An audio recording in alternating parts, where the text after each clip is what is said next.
Bonjour, nous allons continuer sur le chapitre de la constitution de la matière et aujourd'hui plus particulièrement les changements d'état à l'échelle microscopique, c'est-à-dire à l'échelle moléculaire.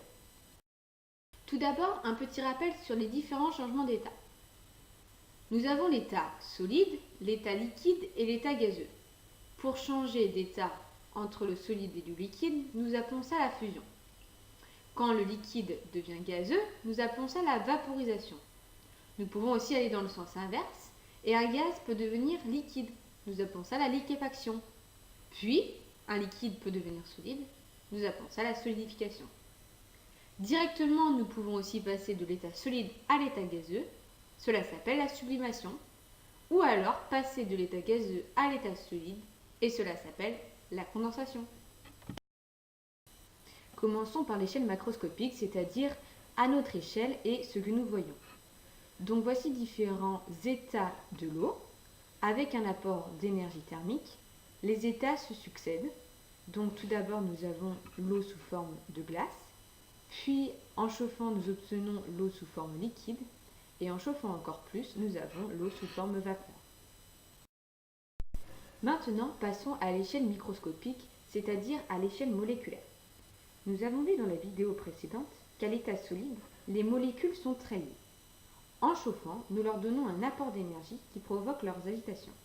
Cela entraîne à 0 degré la fusion, c'est-à-dire le passage de l'état solide à l'état liquide. Nous pouvons voir à l'échelle moléculaire que les molécules qui étaient très liées commencent à glisser les unes par rapport aux autres. De 0 à 100 degrés, l'eau est sous forme liquide. Plus la température augmente et plus les molécules sont agitées. Ce qui entraîne à 100 degrés la vaporisation, c'est-à-dire le passage de l'état liquide à l'état gazeux. Cela a lieu quand les molécules sont dans un tel état d'agitation qu'elles ne sont plus du tout en contact. En conclusion, nous pouvons dire qu'un apport d'énergie thermique provoque l'agitation des molécules.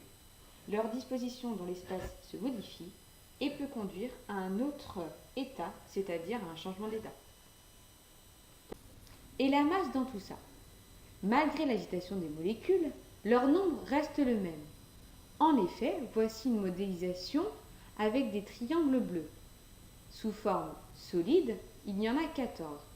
Quand ce solide devient sous forme liquide, il garde le même nombre de petits triangles bleus, toujours 14. Quand ce liquide arrive sous la forme gazeuse, il y a toujours 14 petits triangles bleus.